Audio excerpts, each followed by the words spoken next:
Hello student, welcome to my YouTube channel study your life. So students, आज हम discuss करने वाले हैं क्लास 7 की चैप्टर नंबर 2 की न्यूट्रिशन इन प्लांट के बारे में। जैसे कि पहले ही हम डिस्कस कर चुके हैं न्यूट्रिशन इन प्लांट। इसमें हमने ये पढ़ा कि न्यूट्रिशन क्या होता है, न्यूट्रिशन एंड न्यूट्रिएंट में क्या फर्क होता है। हमने ये भी देखा कि प्लांट्स अपना फूड कैसे बनाते हैं, उनको फूड बनाने में क्या क्या चीज़ों की रिक्वायरमेंट होती है। तो ये सेकेंड चैप्टर है, ये चैप्टर भी थोड़ा उस चैप्टर से रिलेटेड ही होगा। तो अगर आपने वो वीडियो नहीं देखी है तो लिंक डिस्क्रिप्शन बॉक्स में दी है, आप उसको पहले देख लीजिए, ठीक है। चलिए, तो हम अपना ये चैप्टर स्टार्ट करते हैं, न्यूट्रिशन इन प्लांट। थोड़ा सा मैं आपको फिर से बता दूं कि एनिमल्स जितने भी होते हैं, यहाँ जैसे कि हेडिंग है न्यूट्रिशन इन एनिमल, एनिमल जितने भी होते हैं सब के सब हेटेरोट्रॉप्स होते हैं। मतलब कोई भी एनिमल ऐसा नहीं है जो अपना फूड खुद से बना सके, ठीक है। तो ऐसा कोई भी एनिमल नहीं है जो अपना फूड खुद से बना सके। हाँ, माइक्रो ऑर्गेनिज्म की अगर हम बात करें तो कुछ बैक्टीरिया ऐसे होते हैं जो अपना फूड खुद से बना सकते हैं, लेकिन अपार्ट फ्रॉम दिस कोई भी ऐसा एनिमल नहीं है जो अपना फूड खुद से बनाता हो। तो हमने जैसे पढ़ा है कि ऐसे एनिमल या फिर ऐसे ऑर्गेनिज्म जो अपना फूड खुद से नहीं बना सकते उसे हम बोलते हैं हेटेरोट्रॉप्स, ठीक है। ये तो हमने ऑलरेडी डिस्कस कर लिया है, ठीक है ना। तो ये मैंने आपको फिर से रिवाइंड करा दिया है, animals can not make their own food, that's why they all are heterotrophs, ठीक है। जल्दी से इसको भी देख लेते हैं। न्यूट्रिशन आल्दो कि आप पढ़ चुके हैं, लेकिन फिर भी मैं फिर से रिपीट कर दे रही हूँ। न्यूट्रिशन क्या होता है? The process of taking nutrient, the process of taking nutrient in मतलब बॉडी के अंदर, एंड इट्स यूटिलाइजेशन। आप अपने फूड को मतलब अपनी एनर्जी को पाने के लिए अपने फूड को कैसे अपने बॉडी के अंदर लेते हो और उसका कैसे यूटिलाइजेशन करते हो, इसी को हम बोलते हैं न्यूट्रिशन। न्यूट्रिएंट क्या है? न्यूट्रिएंट उन सारी चीजों में होता है जिसे कोई भी ऑर्गेनिज्म अपने एज अ फूड डिराइव करता हो और खाता हो, तो उसे हम क्या बोलते हैं? न्यूट्रिएंट, ठीक है। तो इस चैप्टर में हमें मेनली क्या देखना है कि जो हेटेरोट्रॉप्स है, अगर एनिमल वर्ल्ड की बात करें, पिछली क्लास में हमने हेटेरोट्रॉप्स पढ़ा था लेकिन प्लांट्स के लिए, उसमें क्लासिफिकेशन हमने किया था लेकिन प्लांट्स के लिए, लेकिन यहाँ पर हम जो क्लासिफिकेशन करने जा रहे हैं वो एनिमल्स के लिए करने जा रहे हैं। सो हमारे पास हेडिंग है क्लासिफिकेशन ऑफ हेटेरोट्रॉप्स एनिमल्स। तो जितनी भी हेटेरोट्रॉप्स हैं, जितनी भी हेटेरोट्रॉप्स एनिमल हैं, उन्हें किन किन कैटेगरी में डिवाइड किया गया है, यहाँ पर मेनली हमें ये बात पहले डिस्कस करनी है। तो देखिए, ऑटोट्रॉप्स को मेनली 5 कैटेगरी में कैटेगराइज किया गया है।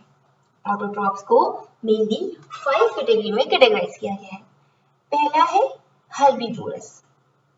हर्बीवोरस देखिए, ये ऐसे एनिमल होते हैं, ये ऐसे एनिमल होते हैं जो अपने फूड के लिए, देखिए ये ऐसे एनिमल होते हैं जो अपने फूड के लिए ओनली एंड ओनली प्लांट पे डिपेंड होते हैं। मतलब इनका फूड कैसा होता है? Only plant product, only plant. ये ओनली प्लांट से ही क्या करते हैं? अपना फूड डिराइव करते हैं। इसका अगर मैं और इसको अच्छे से समझाऊं, इसका मतलब ये है कि ये वो ऑर्गेनिज्म है, ये वो एनिमल है जो अपना फूड सिर्फ प्लांट प्रोडक्ट से ही खाते हैं, ना कि किसी दूसरे organism in the sense of animal, किसी दूसरे एनिमल को किल करके नहीं खाते हैं, ठीक है। ये क्या करते हैं? ये सिर्फ और सिर्फ अपने फूड के लिए प्लांट पे डिपेंड है और ये दूसरे एनिमल्स को किल करके नहीं खाते हैं, राइट। तो इनके एग्जांपल्स कौन है? गोट, काऊ, एलिफेंट, कंगारू, जिराफ, रैबिट। ये सब क्या है? हमारी हर्बीवोरस है। ये सिर्फ और सिर्फ क्या खाते हैं? Plant product. जैसे अगर आप गोट की बात कीजिए तो गोट जो है प्लांट प्रोडक्ट ही खाती है। काऊ की बात कीजिए तो काऊ हमेशा प्लांट प्रोडक्ट ही खाती है। आप कभी भी किसी काऊ को नॉनवेज खाते, चिकन खाते नहीं देखोगे, ठीक है, तो ये सब क्या है हमारे हर्बीवोरस। अब इसकी सेकंड कैटेगरी आती है हमारे कार्निवोरस। कार्निवोरस हर्बीवोरस के बिल्कुल अपोजिट होते हैं। कार्निवोरस हर्बीवोरस के बिल्कुल अपोजिट होते हैं। ये क्या खाते हैं अपने फूड के लिए? Only plant product. और कार्निवोरस कहते हैं भाई हम तो प्लांट प्रोडक्ट नहीं खाएंगे, हम तो उन्हें खाएंगे जो प्लांट प्रोडक्ट खाते हैं। मतलब ये प्लांट प्रोडक्ट को छोड़ के बाकी सारी चीजें खा सकते हैं। ये किसी कैट को खा सकते हैं, किसी डॉग को खा सकते हैं, किसी ह्यूमन बीइंग को खा सकते हैं, सब कुछ खा सकते हैं, सिर्फ और सिर्फ क्या नहीं खाएंगे? Plant product. ठीक है, तो ये इसमें हमारे एग्जांपल्स क्या है? Lion, tiger etcetera are the example of carnivorous. तो देखिए अगर आपको याद करना है तो हर्बी हरा हरा, हर्बी मतलब हरा हरा, तो हम याद कर सकते हैं कि हर्बीवोरस क्या खाते हैं? हरी हरी चीजें खाते हैं, पेड़ की चीजें खाते हैं। ठीक है, तो ऐसे आपको याद हो जाएगा। और कार्निवोरस इनका अपोजिट है, इसके लिए मेरे पास कोई ट्रिक नहीं है, तो हर्बीवोरस को आप हरी हरी से याद रखिएगा। आपको मैं हर्बीवोरस याद करवा दूंगी, इसके नेक्स्ट याद करवा दूंगी, कार्निवोरस ऑलरेडी याद हो जाएगा। ठीक है, हमारी थर्ड कैटेगरी जो आती है वो है ओमनीवोरस। ओमनीवोरस, ओम जैसा कुछ सुना होगा ना आपने, जो पूजा वूजा बहुत करते हैं, वो कैसे होते हैं? बहुत धर्मात्मक होते हैं। वो कैसे होते हैं? बहुत धर्म वाले लोग होते हैं, है ना। वो ओम बोले या किसी और रिलीजियस में किसी और नाम से बोले, लेकिन बहुत धर्म जैसी चीजें आ रही हैं। लेकिन इनका फूड क्या है? इनका फूड तो नॉनवेज भी है, लेकिन ये क्या है? ह्यूमन बीइंग है, तो ह्यूमन बीइंग तो नॉनवेज भी खाते हैं, ह्यूमन बीइंग तो आपका प्लांट प्रोडक्ट भी खाते हैं। इसलिए ह्यूमन बीइंग कैसे होते हैं? ह्यूमन बीइंग ऐसे होते हैं जो प्लांट प्रोडक्ट भी खाते हैं और ये नॉनवेज भी खाते हैं। मतलब ये ओम ओम करते रहते हैं, भगवान भगवान जपते रहते हैं, अल्लाह अल्लाह जपते रहते हैं, जिसको भी आप मानते हो, लेकिन ये सब चीजें खाते हैं। ठीक है, ये प्लांट प्रोडक्ट भी खा लेते हैं और दूसरे एनिमल को किल करके भी खा लेते हैं। तो आप ये भी कह सकते हैं कि ओमनीवोरस क्या है? The combination of herbivorous and carnivorous. इन दोनों को अगर मिक्सअप कर दें तो जो खाने वाले लोग बनेंगे वो है ओमनीवोरस। तो ओम ओम करते हैं पर सब कुछ खाते हैं, हरी हरी चीजें खाते हैं, मतलब हर्बीवोरस।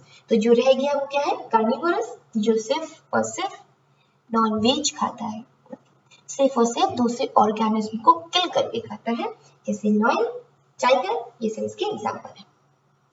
अच्छा, ओमनीवोरस के एग्जांपल एक तो ह्यूमन हो गया, क्योंकि ह्यूमन सभी खाते हैं। दूसरा जैसे डॉग, कैट, नॉर्मल आप जितनी भी एनिमल्स को देखते हो मोस्टली आपको ओमनीवोरस ही मिलेगी। अच्छा, अब आप ये मत समझिएगा कि कुछ कुछ ह्यूमन तो होते हैं जो नॉनवेज नहीं खाते हैं, तो क्या वो हर्बीवोरस में आएंगे? नहीं। देखिए, साइंस में जब भी कैटेगराइजेशन हुआ होता है, जब भी चीजों को क्लासिफाई किया जाता है, तो एक एक इंडिविजुअल को देख के नहीं किया जाता, पूरे पूरे ग्रुप को देख के किया जाता है। ठीक है, तो ह्यूमन हमेशा ही, चाहे वो वेजिटेरियन हो चाहे नॉन वेजिटेरियन हो, अकॉर्डिंग टू साइंस वो ओमनीवोरस के ही अंदर आएगा। समझ आ रहा है? तो ओमनीवोरस में ह्यूमन हो गया, डॉग हो गया, कैट हो गया, या फिर हेन हो गई, ये सब जितने भी है हमारे क्या है? ओमनीवोरस। इतना याद रहेगा आपको? चलिए गुड। तो नेक्स्ट कैटेगरी है हमारी पैरासाइट्स। देखिए, हमने पहले क्लास में भी डिस्कस किया था पैरासाइट क्या होते हैं। ऐसे ऑर्गेनिज्म जो अपना फूड खुद से बना नहीं सकते हैं और ये उन ऑर्गेनिज्म के साथ चिपक के रहते हैं, उनके साथ साथ ही अपना जीवन जीते हैं, जिनसे ये अपना न्यूट्रिएंट लेते हैं। ठीक है, तो वहां हमने प्लांट के बारे में बात किया था, यहाँ हम एनिमल्स के बारे में बात करेंगे। देखिए, प्लांट्स की हमने जो कैटेगराइजेशन किया था वो ये था पार्शियली पैरासाइट और टोटल पैरासाइट, मतलब पूरा पूरा खाना अपने प्लांट से ले रहे हैं या फिर पार्शियली ले रहे हैं। लेकिन जो पैरासाइट्स ह्यूमन या किसी एनिमल से रिलेटेड होते हैं, इनको दो कैटेगरी में कैटेगराइज किया गया है। पहला है, 1 मिनट, हाँ, पहला है इंडोपैरासाइट्स। इंडोपैरासाइट्स, आप इंडोर गेम सुने होंगे। इंडोर मतलब क्या होता है? घर के अंदर, है ना। तो उसी से रिलेटेड मिलता जुलता है इंडो। इंडो पैरासाइट, इंडो का मतलब होता है अंदर, पैरासाइट तो पैरासाइट ही होते हैं जो अपना फूड खुद से नहीं बना सकते हैं, बल्कि दूसरे ऑर्गेनिज्म के साथ चिपक के रहते हैं, उस ऑर्गेनिज्म के साथ जिससे ये अपना न्यूट्रिएंट डिराइव करते हैं। अब उस ऑर्गेनिज्म को क्या बोलते हैं जिससे ये चिपक के रहते हैं? उस ऑर्गेनिज्म को बोलते हैं होस्ट। याद आया? ठीक है। तो यहाँ आप देख सकते हैं ये हमारा है स्मॉल इंटेस्टाइन। ये हमारे बॉडी में स्टमक में जब हमारा फूड डाइजेस्ट होता है तो 4 to 5 आवर स्टमक में रहने के बाद वो एक पतला सा ऐसे ऐसे ऐसे ऐसे स्ट्रक्चर होता है हमारे पेट में, स्मॉल इंटेस्टाइन, कुछ ऐसा ऐसा ऐसा ऐसा ऐसा हमारा फूड उसमें चला जाता है। तो ये हमारा जो भी आपको ये टेपवर्म दिख रहा है ये हमारी कहाँ पर है? स्मॉल इंटेस्टाइन के अंदर है, यानी हमारी और आपकी बॉडी के अंदर है। ये सिर्फ हमारी ही बॉडी नहीं बल्कि काऊ, गोट, बहुत से एनिमल्स की बॉडी के अंदर रहते हैं और अंदर ही हमेशा रहते हैं और वहीं से अपना न्यूट्रिएंट डिराइव करते हैं। तो यहाँ पे इस स्ट्रक्चर के आपको बहुत सारे मिल जाएंगे, अलग अलग वैरायटी के होते हैं। यहाँ हमने 2 एग्जांपल्स दी। ये है टेपवर्म। इसको टेपवर्म क्यों बोलते हैं? आपको टेप पता है? चिपटा चिपटा सा होता है। तो ये भी कुछ ऐसा होता है ना कि ये चिपटा चिपटा सा होता है, इसलिए इसको टेपवर्म बोलते हैं। दूसरा है हमारा राउंडवर्म। ये भी अक्सर हमारी बॉडी के अंदर ही होता है और वहीं से अपना न्यूट्रिएंट डिराइव करता है। तो इंडोसिस पहचान जाएंगे आप, इंडोपैरासाइट जो बॉडी के अंदर रहते हो और वहीं से अपना न्यूट्रिएंट डिराइव करते हो। जिस बॉडी के अंदर रहते हैं वो बॉडी क्या कहलाती है? होस्ट। और ये क्या कहलाती है? पैरासाइट्स। Very good. अब नेक्स्ट कैटेगरी क्या है हमारी? एक्सट्रोपैरासाइट। एक्सट्रोपैरासाइट, एक्सट्रो का मीन्स होता है बाहर। एक्सट्रोपैरासाइट ऐसे पैरासाइट्स जो हमारी बॉडी के अंदर नहीं रहते बल्कि बॉडी के बाहर रहते हैं और बॉडी के बाहर से ही अपना न्यूट्रिएंट डिराइव करते हैं। जैसे एग्जांपल से देखिए, टिक। टिक को तो आप सभी जानते हैं, देखा भी होगा घर में। ये भी क्या होती है? ये एक्चुअली मोस्टली पाए जाते हैं एनिमल्स के हेयर स्ट्रक्चर के ऊपर। आपने कभी अगर किसी डॉगी वगैरह को आपने पाला हो तो आप देखे होंगे कि या फिर किसी आपके घर में कैटल्स वगैरह हो, काऊ वगैरह, तो उनके हेयर लाइक स्ट्रक्चर में आप अंदर साइड देखेंगे तो ऐसा चिपकी चिपकी सी छोटे छोटे बिये जैसे दिखेंगे, वो यही है टिक। ये क्या करते हैं? बॉडी से बिल्कुल चिपक के रहते हैं। अगर आप किसी डॉगी या किसी कैटल की हेयर पिक के हटाकर देखेंगे तो उसे चिपके रहते हैं, बहुत ज्यादा चिपके रहते हैं, आपको बहुत फोर्स लगा के निकालना पड़ेगा इसको। क्यों चिपके रहते हैं? क्योंकि वो उस एनिमल की स्किन के अंदर से ब्लड को निकाल निकाल के उससे अपना न्यूट्रिएंट लेते हैं। सिमिलरली यहाँ पर लाइस है। लाइस तो आप सबको पता होगा, मोस्टली बचपन में जब लोग छोटे होते हैं तो इनके बालों में जू पड़ जाती है। बिल्कुल करेक्ट, लाइस वही है, बालों में पड़ी हुई जू। तो ये कैसे बालों में क्यों होती है? क्योंकि बालों से हमारा स्काल्प जुड़ा होता है, वहां से ये हमारी क्या करते हैं? ब्लड को सक करके, ब्लड को चूस करके अपना न्यूट्रिएंट अचीव करते हैं वहां से, और ये इसीलिए हमारे हेयर के अंदर होते हैं। बहुत छोटे छोटे होते हैं ना, यहाँ तो पिक्चर बहुत बड़ी है। थर्ड हमने यहाँ पे एग्जाम्पल दिया बेड बग, जिसे आप हिंदी में बोलते हो खटमल। बेड बग शायद आपने देखा भी हो, शायद आपने ना भी देखा हो, क्योंकि ये बहुत ज्यादा घरों में नहीं मिलते हैं, कुछ कुछ घरों में मिल भी सकते हैं। तो ये क्या होते हैं? बहुत छोटी छोटी स्ट्रक्चर होते हैं जो कि हमारी मोस्टली बेड वगैरह में होते हैं, और जब आप रात को सो जाते हो तो आपकी बॉडी से ब्लड को स्टक करती है।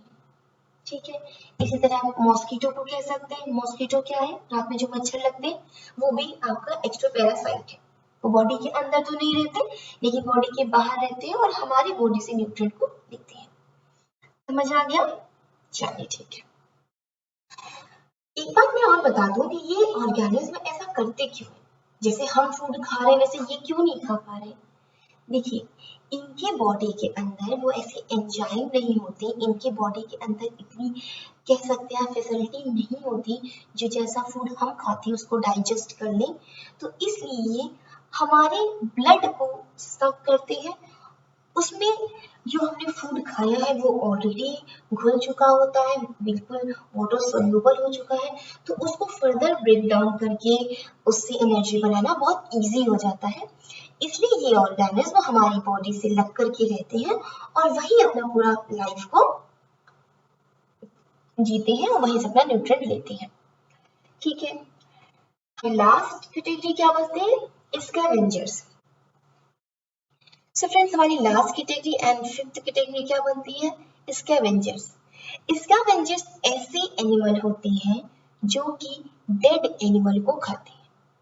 सिंपल टर्म में, ऐसे एनिमल्स जो डेड एनिमल्स को भी खाते हैं और वही इनका फूड होता है, उसे हम बोलते हैं स्कैवेंजर्स। ये ऐसे एनिमल्स होते हैं जो सिर्फ वो चीजें ही खाते हैं जो कि डेड हो चुकी हो या सड़ गल चुकी हो, ये ऐसी चीजों को खाते हैं स्कैवेंजर्स। ठीक है, यहाँ तक क्लियर हो रहा है? जल्दी से रिकॉल कर लेते हैं। Herbivorous only plant product, carnivorous only other animal as their food, मतलब सिर्फ और सिर्फ दूसरे एनिमल को किल करके खाना है। ओमनिवोरस कुछ भी दे दो हमें चलेगा, हमें प्लांट प्रोडक्ट दे दो तब भी चलेगा, हमें किसी एनिमल को मार के दे दो तब भी चलेगा। पैरासाइट्स ऐसे एनिमल्स जो अपना फूड खुद से नहीं बना सकते हैं, वो तो कोई भी नहीं बना सकता, जितने भी हर्बीवोरस है वो तो कोई भी नहीं बना सकता, जितने भी हेटरोट्रॉप्स हैं, लेकिन ये हम आपकी बॉडी के अंदर रह के खाएंगे।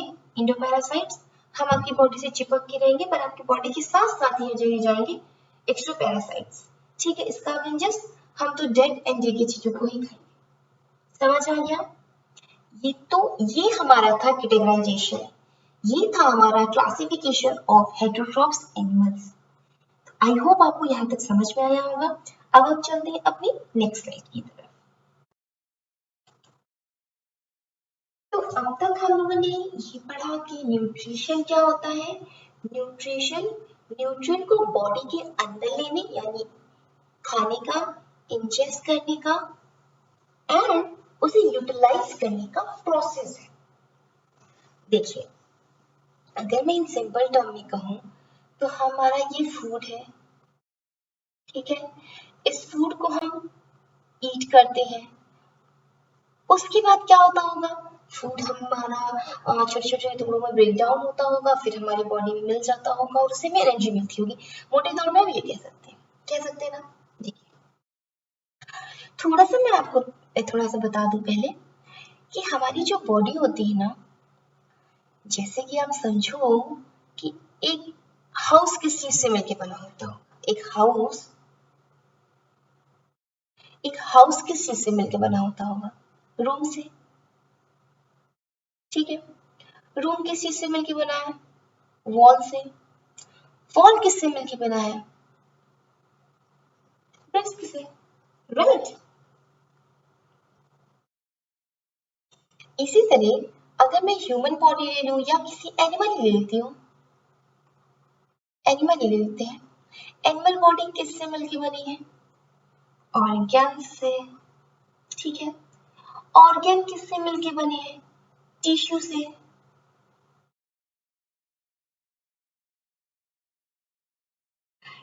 और ये टिश्यू किससे मिलकर बना हुआ है? सेल से। तो अगर हम कंपैरिजन करें, होम पूरा एक घर है, वैसे पूरा एक एनिमल की बॉडी है, वो घर में कई सारे रूम से मिलकर पूरा घर बना है, वैसे एनिमल की बॉडी बहुत सारे ऑर्गन से मिलकर उसकी एनिमल की बॉडी बनी। ऑर्गन क्या है? हार्ट है, आई है, बोन्स है, स्टमक है, लीवर है, इंस्टाइन है, बहुत सारी चीजें हमारी बॉडी में ऑर्गन से। अब ये रूम किससे मिलकर बना था? वॉल से। एक एक दीवार खड़ी किया, 4 दीवार हो गई, तभी तो एक रूम बना ना। वैसे ये ऑर्गन किससे बना? टिश्यूज से। अब वॉल क्या होती है? सेम काइंड की, जब हम ब्रिक्स लगाते हैं, सेम काइंड की ईंट लगाते हैं तो वॉल तैयार हो जाती है। इसी तरह जब सेम काइंड की सेल लगाते हैं तो टिश्यू तैयार हो जाता है। अब फर्दर अगर मैं देखूं, ब्रिक्स किससे बना हुआ है? इलेक्ट्रॉन नहीं, सॉरी इलेक्ट्रॉन अभी नहीं पढ़ाऊंगी वरना बहुत ज्यादा हो जाएगा।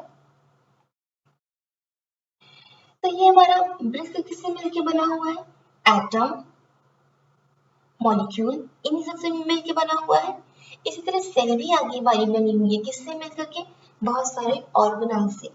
वो आपका सेल चैप्टर में पढ़ेंगे, अभी आपको कंफ्यूजन की जरूरत नहीं है। अभी मैं आपको सिर्फ ये बताना चाहती थी कि आप देखो, मैंने सारे एनिमल्स की बात की, अब उस सारे एनिमल में ह्यूमन भी आ गया, गोट भी आ गई, उससे भी बड़ा एलिफेंट भी आ गया, और उससे भी छोटा कैट भी आ गई, रैबिट भी आ गया, छोटा सा चूहा भी आ गया। जितने छोटे आप सोच सकते हो, जितने बड़े सोच सकते हो, सब के सब किससे मिलके बने हैं? अभी हम सिर्फ सेल बोलेंगे कि सब के सब किससे मिलके बने हैं? सेल से मिलके बने हैं। अच्छा, मैं आपको कहूँ कि आपके एक छोटे से पोर्शन में, मतलब फिंगर से भी छोटे से पोर्शन में, बिल्कुल छोटा सा एरिया ले लो अपनी स्किन का, और वो भी मैं बोलूँ कि बहुत सारी थाउजेंड्स ऑफ सेल से मिलके बना है, और हमारी बॉडी मिलियंस ऑफ सेल से मिलके बनी है, बहुत सारी सेल से। तो अभी आप सिर्फ इतना समझ के चलो कि सेल का क्या मतलब है हमारा, कि हमारी बॉडी या किसी की भी बॉडी, जितनी भी एनिमल्स हैं या जितनी भी प्लांट हैं, सब के सब किससे मिलके बने होते हैं? सेलों से मिलके बने होते हैं। तो आप फील कर पा रहे होंगे कि सेल कितने छोटे छोटे होंगे, है ना? अगर मान लिया कि ये कोई एनिमल है, फॉर एग्जाम्पल मान लेते हैं, ऐसा कोई एनिमल मैंने देखा नहीं है, तो कितने छोटे छोटे छोटे छोटे सेलों से मिलके बने होंगे, ठीक है? और आपके बॉडी के छोटे से पार्ट्स में अगर थाउजेंड्स ऑफ सेल है, तो सोचो सेल, ये जो न्यूट्रिएंट है, हमने अभी सिंपल वर्ड में क्या पढ़ा कि हमारे बॉडी को न्यूट्रिएंट की जरूरत होती है, जो कि फूड से आती है, बाकी चीजें बाद में पढ़ेंगे। लेकिन ये जो न्यूट्रिएंट होता है, इससे एनर्जी कहाँ पर बनती है? कहाँ पर ऐसी फैक्ट्री है बॉडी के अंदर कि जहां पर हमारा फूड जाता है, न्यूट्रिएंट जाता है, और वो एनर्जी बना देता है। कैसी एनर्जी? जिससे हम चल सकते हैं, दौड़ सकते हैं, भाग सकते हैं, खेल सकते हैं, ऐसी एनर्जी बना देता है। वो प्रोसेस होता क्या है? एक्चुअली वो प्रोसेस ना, ह्यूमन बॉडी हो, एनिमल बॉडी हो, या कोई भी बॉडी हो, सेल हो चाहे प्लांट की ही क्यों ना हो, एनर्जी बनने का काम होता है सेल के अंदर। सेल के अंदर होता है, इतना समझ में आ रहा है? एनर्जी बनने का काम कहाँ होता है? सेल के अंदर। अच्छा, हमारी बॉडी में मिलियंस ऑफ सेल है, बहुत सारे सेलों से मिलकर हम बनी है। तो अगर आप सोचो कि अगर मैं एक ऐसे पॉइंट रखूं, तो बस इतनी बड़ी सेल होती है।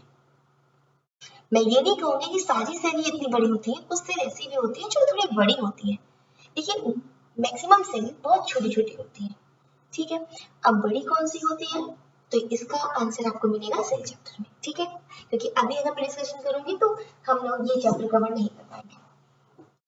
तो अच्छा, एक बात बताओ, ये जो अभी अभी बर्गर आपने हाफ हाफ पूरा खा लिया, ये इस साइज का, ठीक है, और इसको हो सकता है आपने 2-3 पार्ट में कट कर लिया हो, तो इतना बड़ा बड़ा बन गया हो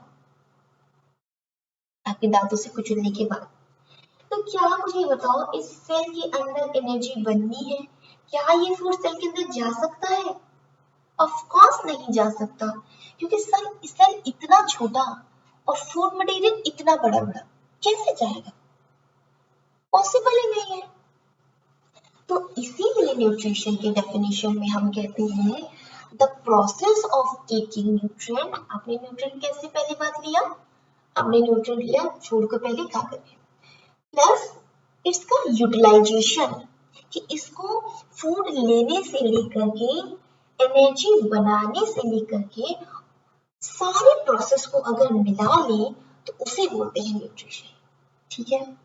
तो अभी तक हम ढेर सारी बात कर रहे थे the process of taking nutrient inside the body and its utilization. This process is known as nutrition. But ये प्रोसेस है क्या? प्रोसेस प्रोसेस तो कह रहे हैं, अगर मैं बोलूं कोई चीज का प्रोसेस है, अगर आपके स्कूल में एडमिशन लेने का एक प्रोसेस है, तो वो प्रोसेस भी तो पता हो ना, कि पहले हम स्कूल जाएंगे, वहां हमें फॉर्म मिलेगा, फिर वो अपने क्राइटेरिया बताएंगे कि इतने परसेंटेज होनी चाहिए आपकी, आपको रोज आना है, ये फीस है, सारे प्रोसेस बताएंगे ना। तो इसी तरह इस न्यूट्रिशन का जो प्रोसेस है, हमें उसके बारे में पढ़ना है, ठीक है? ये प्रोसेस क्यों होता है ये मैंने आपको बता दिया, क्योंकि जो फूड हम खा रहे हैं वो डायरेक्ट सेल के अंदर नहीं जा सकता, और सेल के अंदर ही एनर्जी बनने का काम होता है। पर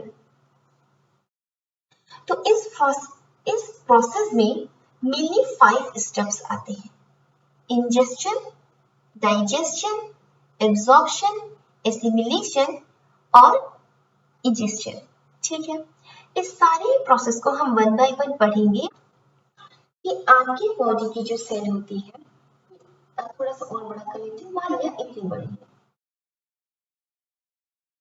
ठीक है। अब हमने सेल के बारे में डिस्कस कर लिया कि हमारी पूरी बॉडी सेलों से मिलकर बनी हुई है।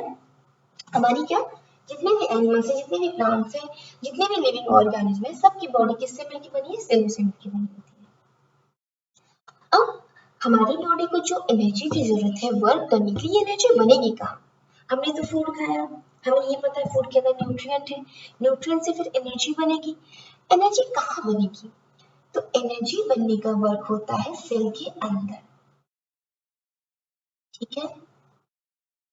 एनर्जी बनने का वर्क कहाँ पर होता है? हमारे सेलों के अंदर होता है। और सेल हमने आपको बता ही दिया, बहुत छोटी छोटी छोटी छोटी होती है ना। तो अभी ये फुल बर्गर में से जो हमने अपने हाफ को कट करके खा लिया, और मान लिया कि ये आपने खाया, फिर आपके दांतों ने कुछ इतनी हेल्प कर दी कि इतना बड़ा बड़ा कर दिया, पर क्या ये इतने बड़े बड़े फूड इस इतनी छोटी सी सेल के अंदर जा सकता है? क्योंकि एनर्जी तो वही बनेगी। सेल कह रही है अगर फूड को आप मेरे सेल के अंदर लाके रख दिया तो हम एनर्जी बना देंगे, नहीं तो हम नहीं बना पाएंगे। उसने साफ बोल दिया है। क्या बोल दिया है कि सेल के अंदर अगर फूड आप पहुंचा दोगे, न्यूट्रिएंट पहुंचा दोगे, तो उसमें से हम एनर्जी आपके लिए बना देंगे, ठीक है। हमने तो इतना बड़ा बाइट खाया, दांतों से उसको ऐसे च्युइंग कर लिया, तो इसको बॉडी को क्या करना पड़ेगा? अगर सिंपली मैं बोलूं तो बॉडी को इतना छोटा छोटा छोटा छोटा बनाना पड़ेगा जो हमारी सेल के अंदर जा सके। कितना छोटा बनाना पड़ेगा? जितना हमारे सेल के अंदर जा सके और सेल के अंदर पहुंच के एनर्जी बन सके, राइट। इतनी सिंपल सी बात आप याद रखिए। चलिए अब हम इसके बारे में आगे बढ़ाते हैं कि इसके जो प्रोसेस होते हैं वो, उसमें मेनली क्या क्या प्रोसेस होता है।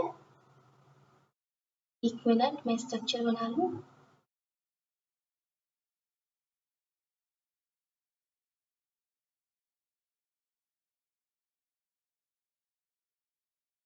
ठीक है, और ये हमारा है फूड पाइप। यहाँ पर हो गया हमारा स्टमक, स्टमक से जुड़ा है स्मॉल एंड लार्ज इंटेस्टाइन, ठीक है। ये रफ डायग्राम ही है, ओके। देखिए, तो जो हमारे न्यूट्रिशन होता है, मतलब जो एक प्रोसेस होता है किसको, न्यूट्रिएंट को बॉडी के अंदर लेने की और उसके पूरे यूटिलाइजेशन का, उस प्रोसेस को हम डिस्कस करेंगे। इंजेस्शन, इंजेक्शन का मतलब होता है फूड को बॉडी के अंदर लेना। फूड को बॉडी के अंदर लेना ही क्या है, इंजेस्शन। ये हमारा फूड है, इसको ये हमने बॉडी के अंदर लिया, जैसे ही लिया इंजेक्शन का वर्क खत्म। इसी को हम क्या बोलेंगे, इंजेस्शन। इंजेक्शन क्या होता है, बस फूड को बॉडी के अंदर ले लिया, लेने को ही क्या बोलेंगे हम, इंजेस्ट कर लिया। अच्छा, डिफरेंट डिफरेंट एनिमल में फूड को इंजेस्ट करने का डिफरेंट डिफरेंट ऑर्गन होता है। जैसे ह्यूमन बॉडी के पास माउथ है, काऊ, कैट, डॉग, एलिफेंट, लायन, जितनी भी नॉर्मल एनिमल्स आप देखते हो मोस्टली, उन सब के पास भी क्या है, माउथ है इंजेस्ट करने के लिए। बर्ड, इनके पास भी हेन, इनके पास भी क्या है, माउथ है। लेकिन कुछ कुछ एनिमल्स ऐसे भी होते हैं, कुछ कुछ ऑर्गेनिज्म ऐसे भी होते हैं जिनके पास माउथ नहीं होता है, वो बॉडी के दूसरे, उनके पास दूसरी चीजें होती है इंजेस्ट करने के। जैसे जितनी भी बीज होती है, वो क्या करती है, फ्लावर के ऊपर बैठती है, और फ्लावर के ऊपर बैठ करके फ्लावर का जो भी नेक्टर होता है, जिसे अमृत कह सकते हैं, जितने भी आपका अमृत होता है उसे क्या करते हैं वो, मतलब एक तरीके से कह सकते हो आप, शिप करते हैं, उसको चूसते हैं।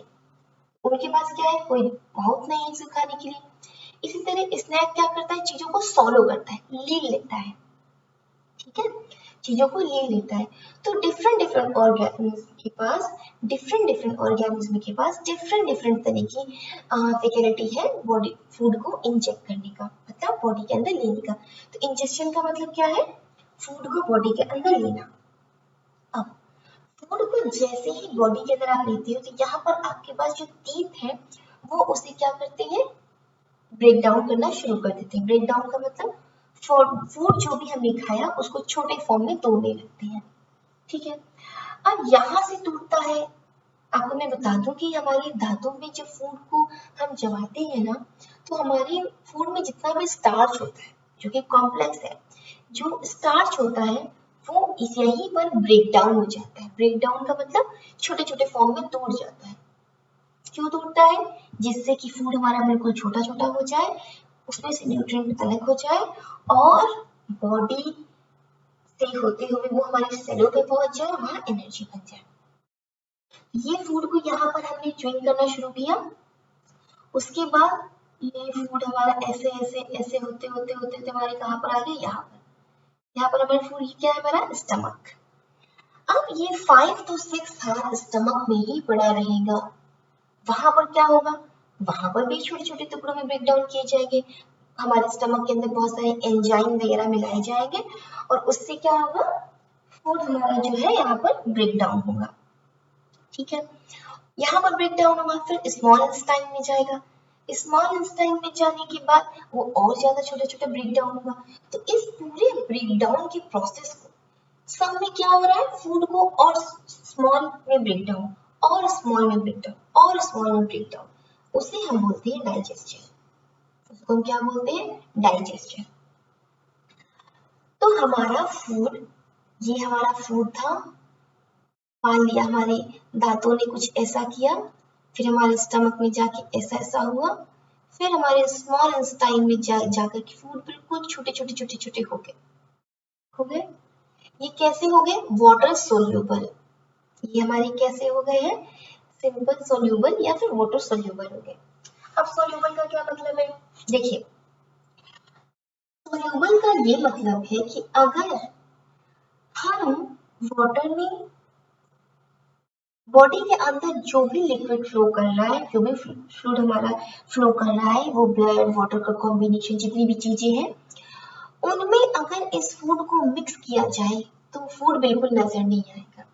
जैसे आप एक ग्लास वाटर लीजिए, वाटर में आप शुगर डालिए और शुगर को ना स्टर कीजिए, मतलब उसको चलाइए। थोड़ी देर बाद आप देखोगे कि वाटर में ना शुगर बिल्कुल दिख नहीं रही, लेकिन उसकी मिठास है। समझ रहे हैं आप, उसकी मिठास है लेकिन वो दिख नहीं रही। इसी तरीके से जो हमारा फूड बिल्कुल छोटे छोटे फाइन पार्टिकल में ब्रेक डाउन हुआ है, ऐसा ब्रेक डाउन हुआ है कि अब वो सेल के अंदर एंटर कर सकता है। तो इस पूरे ब्रेकडाउन में ऐसा ब्रेकडाउन हुआ है कि जो वाटर में सोल्यूबल हो जाए। ठीक है, ऐसी भी बहुत सारी चीजें होती है जो वाटर सोल्यूबल नहीं होती है, उसके बारे में बाद में डिस्कस कर रहे हैं।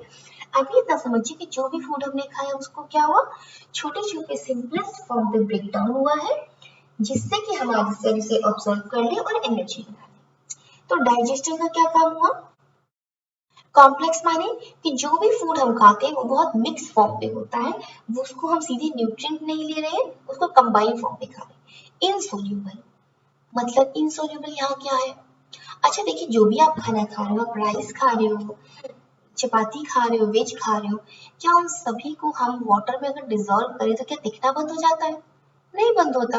इसका मतलब क्या है, वो इनसोल्यूबल है। जो फूड हमने खाया वो वाटर में सोल्यूबल नहीं है, वो क्या है, इनसोल्यूबल, वाटर में नहीं घुलेगा। तो complex insoluble food is broken down, वो तोड़ा जाता है किसमें, सिंपल सोल्यूबल। सिंपल सोल्यूबल या वाटर सोल्यूबल में हम क्या करते हैं, फूड को अपने ब्रेक डाउन करते हैं, और ये ब्रेक डाउन का प्रोसेस टीथ से शुरू होकर स्मॉल इंटेस्टाइन तक चलता रहता है। इस पूरे ब्रेक डाउन के प्रोसेस को हम बोलते हैं डाइजेस्शन। ठीक है, डाइजेस्शन। अब देखो फूड हमारा सिंपल सब्सटेंस में ब्रेक डाउन हो गया, और हमारी बॉडी में हर जगह क्या है, सेल। सबसे ज्यादा सेल कहाँ होंगी, माइंड में होगी। तो सबसे ज्यादा एनर्जी की जरूरत भी माइंड को ही होती है।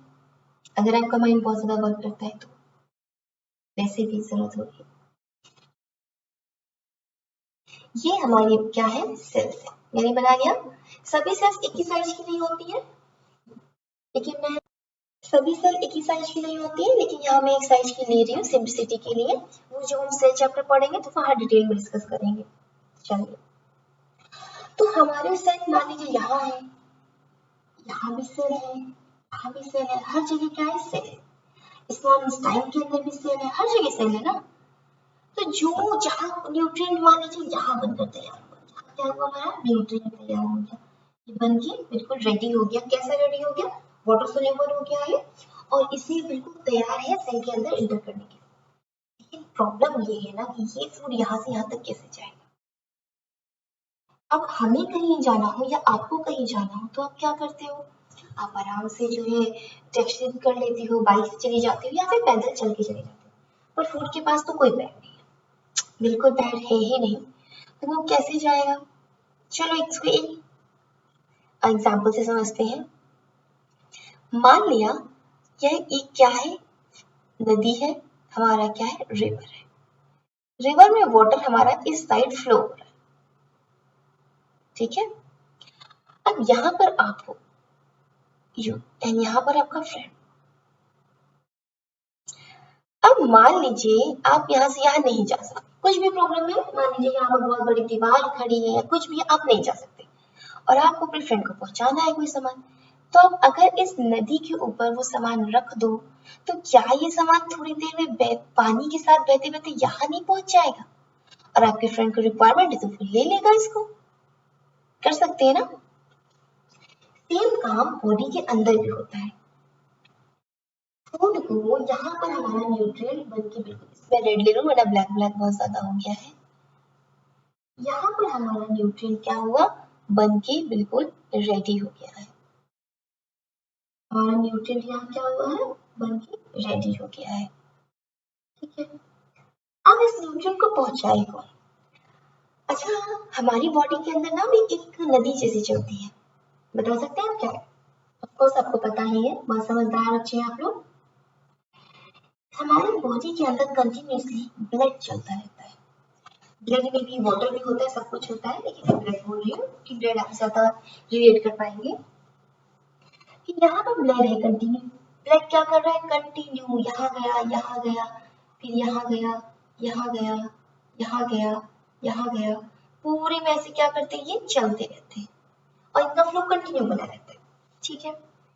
अब आपने मान लीजिए ये न्यूट्रिएंट है, इस न्यूट्रिएंट को अगर इसमें हम क्या करें, डिसॉल्व कर दें, घोल दें, तो न्यूट्रिएंट डिसॉल्व हो जाएगा। क्यों, क्योंकि ये वाटर सोल्यूबल बन चुका है, मतलब घुलने लायक हो गया। तो जहां जहां ये ब्लड जाएगा, क्या वहां वहां ये न्यूट्रिएंट नहीं जाएगा, ऑफ कोर्स जाएगा।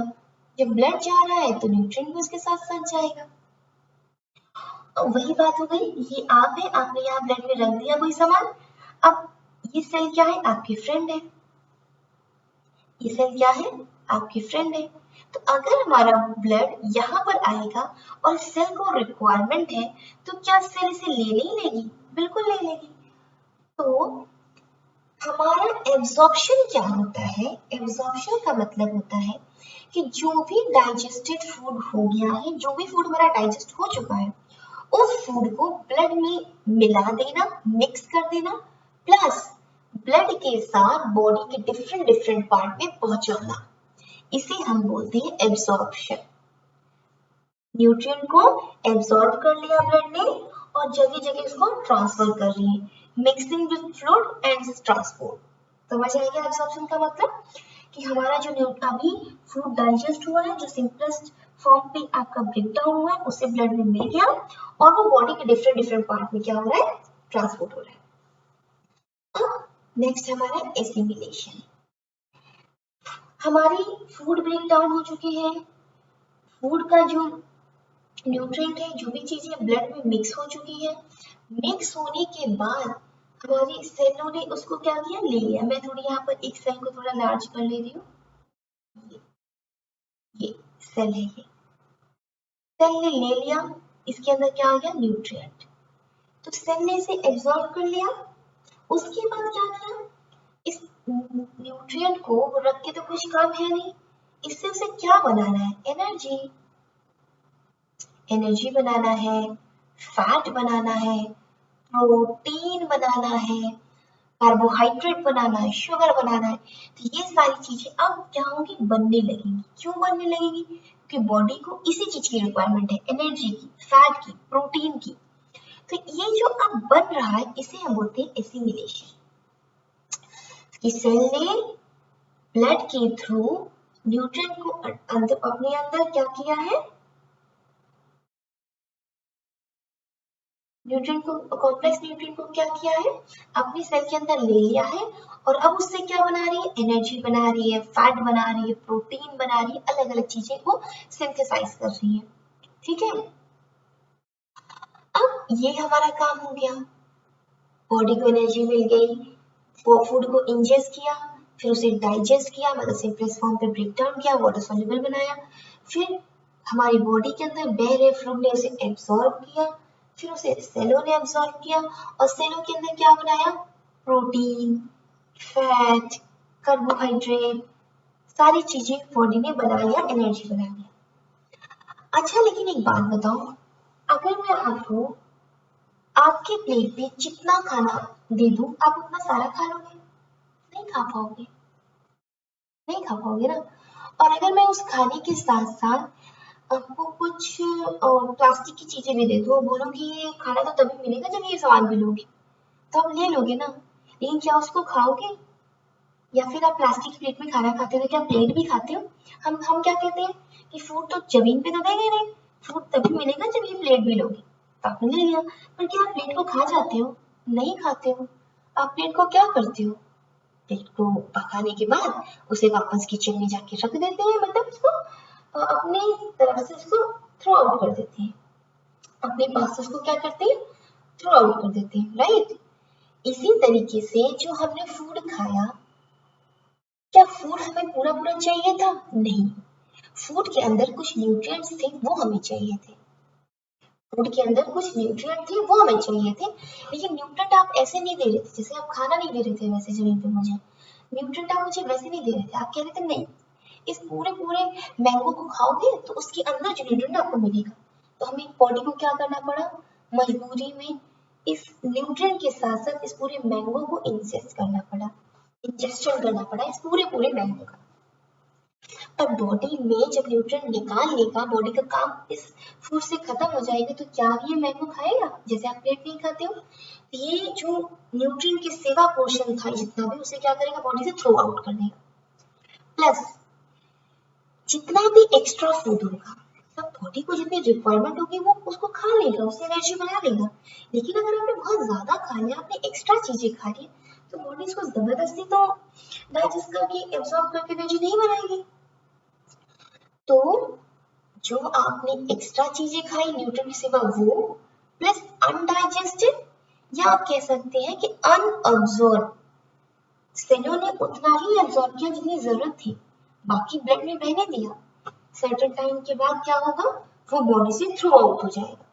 बॉडी कहेगी कि अब मुझे इसकी रिक्वायरमेंट नहीं है, ये आपने ज्यादा खा लिया था या आपने एक्स्ट्रा खा लिया था, एक तो न्यूट्रिएंट एक्स्ट्रा खा लिया, वो भी बॉडी से थ्रो आउट करना है, दूसरा न्यूट्रिएंट को खाने के चक्कर में इस पूरे मैंगो को यानी फूड को भी खाया, वो क्या हो गया, हमारा बॉडी से थ्रो आउट हो गया। इस थ्रो आउट के प्रोसेस को हम क्या बोलते हैं, इजेस्शन।